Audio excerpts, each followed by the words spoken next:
The raven and the fox.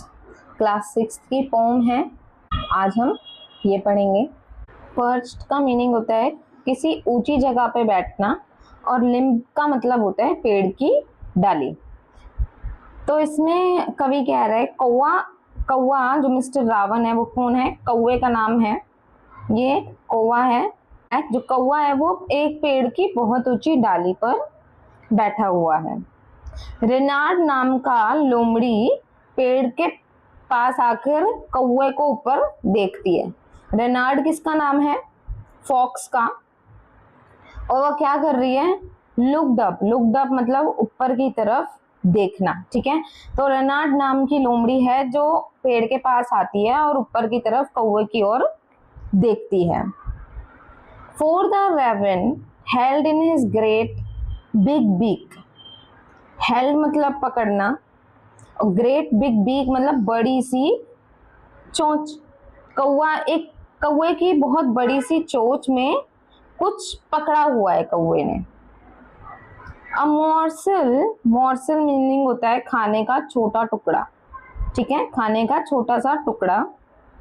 Go far to seek, गो फार मतलब उसे पाने के लिए बहुत दूर तक चले जाना, ठीक है। तो कौवे की चोंच में खाने का एक छोटा सा टुकड़ा फंसा हुआ है, जिसे पाने के लिए लोमड़ी इतनी दूर तक कौवे के पास आई है। लोमड़ी के मन में ये लालच आया कि वाह, मुझे तो अब कुछ खाने को मिल जाएगा।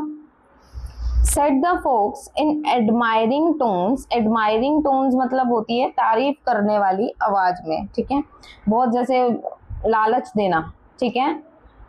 और यहाँ पे माय वर्ल्ड मतलब वो एक्साइटेड है, अरे वाह, ये कहने में, ठीक है। सो लोमड़ी ने कौवे की तारीफ करते हुए कहा, अरे वाह sir raven, you are handsome bird, तुम तो बहुत हैंडसम पक्षी हो।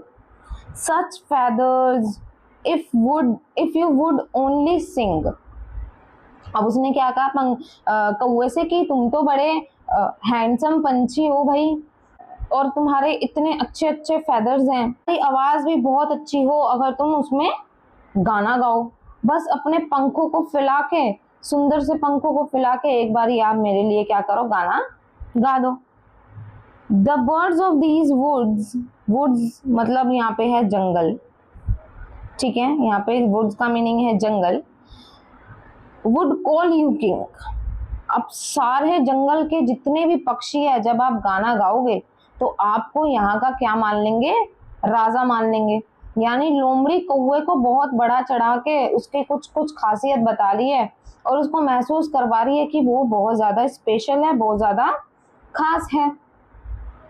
The raven who did not see the joke, अब जो रावण है, जो कौवा है, असली चाल नहीं समझ पा रहा है। Who did not see the joke मतलब असली चाल।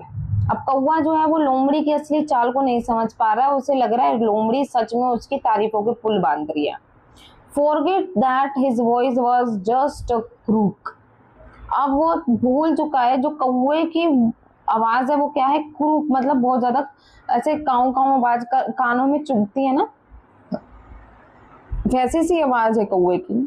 कौवा ये भूल गया कि उसकी आवाज मीठी नहीं बल्कि बहुत ज्यादा क्रूक है, मतलब कानों में चुभने वाली है। उसे तो लग रहा है कि मैं इतना सुंदर हूं तो मेरी आवाज भी बहुत अच्छी होगी। He opened his beak, अब गाना गाने के लिए उसने क्या किया? अपनी बीक मतलब चोंच को खोला। In his foolish pride, एकदम पागलों वाली झूठी प्राइड उसको जो लोमड़ी ने दिलवाया है, पागलपंती करते हुए उसने क्या किया? गाना गाने के लिए अपनी चोंच को खोला। And down fell the morsel the fox had eyed, अब जो डाउन फेल मतलब नीचे गिरना, मोर्सल मतलब छोटा सा टुकड़ा, एंड हैड आइड मतलब जिस पर लोमड़ी की नजर थी। अब जो वो छोटा सा खाने का टुकड़ा था वो जमीन पर गिर गया, जिस पे लोमड़ी की बहुत देर तक नजर थी। जैसा कि लोमड़ी चाहती थी वैसा ही हो गया। Ha ha laughed the fox and now you know, अब जो फॉक्स है वो हंसने लगा और कहा, अब तो तुम्हें पता ही चल गया होगा। Ignore sweet words that make you glow. जो भी बातें मैंने मीठी मीठी बातें तुमको बोली हैं, अब वो सारी बस मैंने तुम्हें पागल बनाने के लिए बोली थी, तुम उस पर विश्वास मत करो। Pride my friend is rather and wise. और मेरे दोस्त, अगर तुम्हें ऐसा लगता है कि तुम बहुत समझदार हो और बहुत अच्छे हो, तो तुम्हें इस चीज पे घमंड नहीं करना चाहिए। I am sure this teaching is a quite a surprise. और मुझे पूरा यकीन है कि जो भी आज तुमने सीखा है वो तुम्हें बहुत बड़ी हैरानी की बात लगेगी। आज तुमने अपनी गलती से एक बहुत इम्पोर्टेंट चीज को सीख लिया है। ओके, सो पूरी कविता में क्या है, कौवे के पास खाने का एक टुकड़ा था जिसे लोमड़ी खाना चाहती थी, उस टुकड़े को पाना चाहती थी, और उसने कौवे की बहुत ज्यादा तारीफ की, तारीफों के पुल बांध दिए कौवे की। और फिर कौवे को तारीफ सुनकर बहुत ज्यादा घमंड आ गया, बहुत ज्यादा उसे लगा कि मैं सुंदर हूं तो मेरी आवाज भी क्या होगी, सुंदर होगी।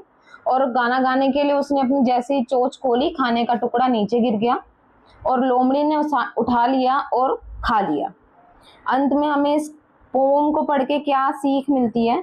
हमें ये सीख मिलती है कि हमें झूठी तारीफ और मीठी मीठी बातों में आकर कभी भी घमंड नहीं करना चाहिए। झूठी तारीफ से खुश होकर घमंड करना आपको कहीं ना कहीं नुकसान पहुंचाता है। Okay, so this was the pome.